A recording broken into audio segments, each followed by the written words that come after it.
Rwandan genocide suspect Felicien Kabuga has been arrested near Paris after 26 years on the run. Kabuga is accused of funding militias that massacred over 800,000 people in Rwanda during the 1994 genocide.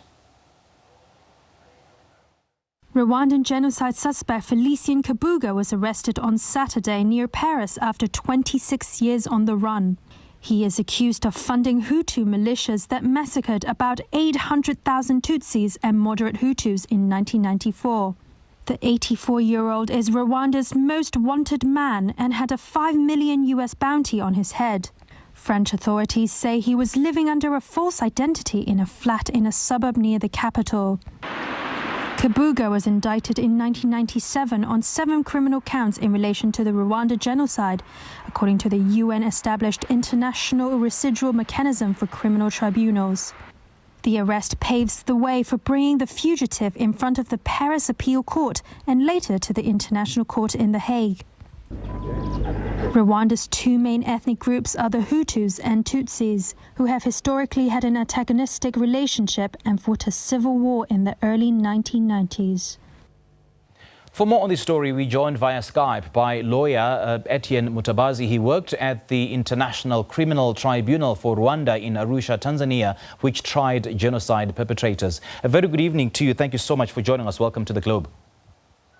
Good evening, sir. So what's your reaction to the latest developments with regards to, the arrest of Mr. Kabuga? No, there is nothing surprising because there is the International Residual Mechanism for International Tribunal, which, among other things, charged to continue following on a so-called fugitive. And Kabuga, as we know, was a businessman in Rwanda. He was a president of the Provisional Committee for the National Defense Fund, the president of the Initiative Committee of local radio called the RTRM, and he was a bit related to the late President Juvenal Habyarimana.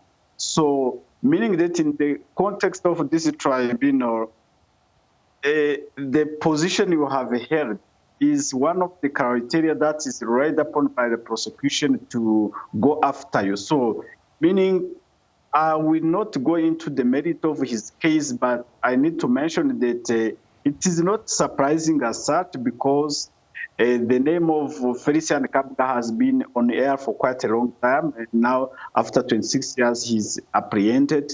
I'm not surprised. Well, he obviously was one of the big fish, and he wasn't working alone, perpetrating the violence on, during the Rwanda genocide. So do we know if there are any means of tracing the ones that he was working with?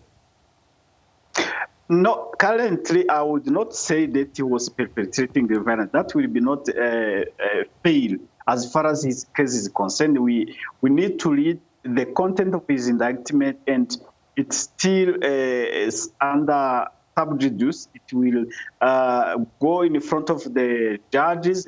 The prosecution case and the defense will also have to present a case. So meaning that we cannot at this time say he was involved into violence.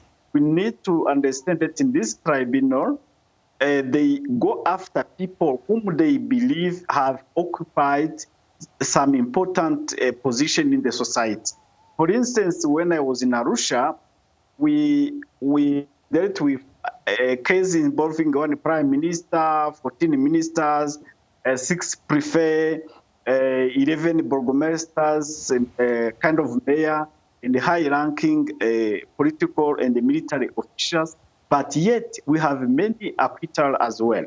So in the case of Kabuga, we need to be extremely careful to say that he's guilty as charged and wait until the case is heard in a court of law. Well, the genocide now opens a fresh debate and a conversation with regards to the long shadow that hovers above the Rwandan and the Franco relations. I mean, we know that France has been known as a hiding place for wanted, for wanted genocide suspects, and the French investigators currently have dozens of cases underway. So, would this in any way affect? Well, it obviously will affect the relations between Rwanda and France, isn't it? No, first of all, it's not true to say that France has been a hiding place for genocide suspect, because we have heard of cases in France which have been brought to trial in France, but unfortunately we did not meet the requirement of a proper case. For instance, the case of a former clergyman, Wenceslas Munyeshaka, has been heard, and Munyeshaka was found not guilty. So we need not forget about it. We have another case of a former security official which was held in France, and that particular individual, I think, the name that does not come straight into my mind, he was sentenced to 25 years. So we do not have any case on the table where fugitives have been hiding in France. That will not be a correct statement.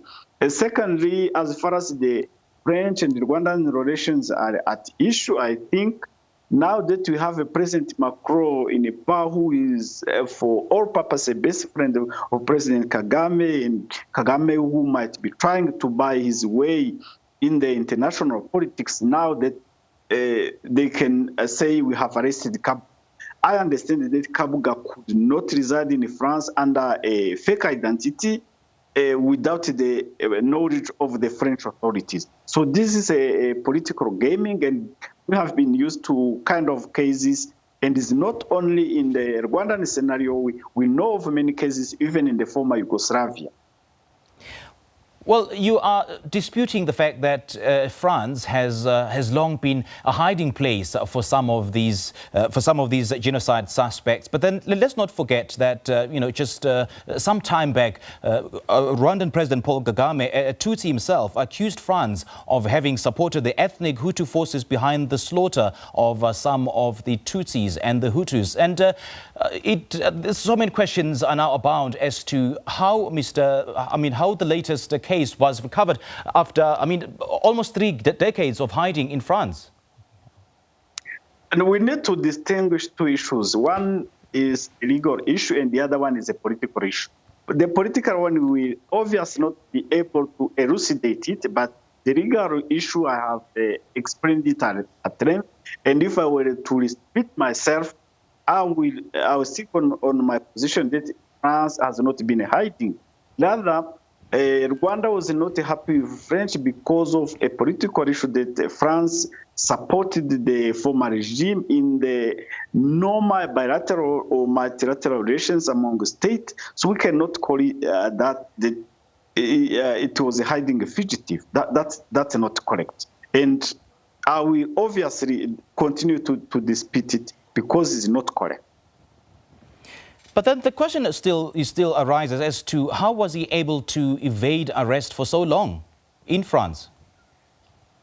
No, that's the issue I was raising, that now that we have a close relationship between the current president of France, Emmanuel Macron, and the President Kagame, and France, has supported Rwanda to have the former Rwandan Minister of Foreign Affairs, Ms. Louise Mushikiwabo, to become the Secretary General of the Francophonie.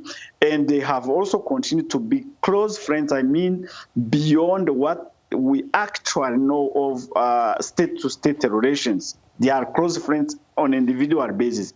I would suspect that Emmanuel Macron, like other security detail of France, knew that maybe Kabuga was there.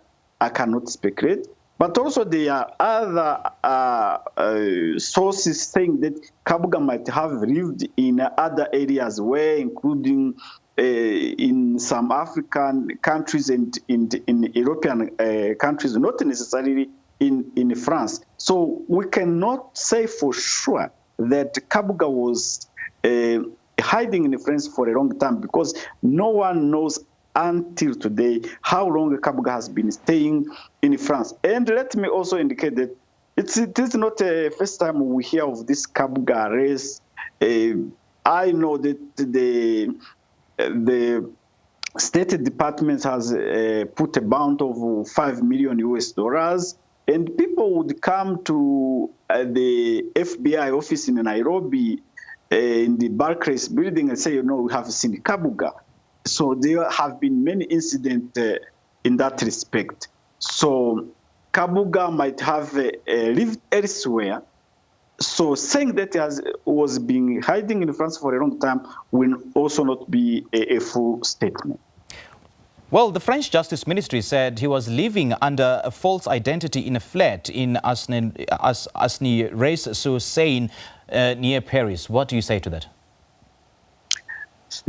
I cannot say much more, because when the French Minister of Justice says so, and I have also seen the press release from the Foreign Affairs Department in France, but that's a matter which is even quite surprising, that someone can come and hide under a fake identity for some time. So we need to be extremely careful when we come into this kind of issue, because there is a lot of politics that is involved. All right, Mr. Mutabazi, thank you so much for joining us. That was lawyer and activist Etienne Mutabazi. He worked at the International Tribunal for Rwanda in Arusha in Tanzania, which tried genocide perpetrators.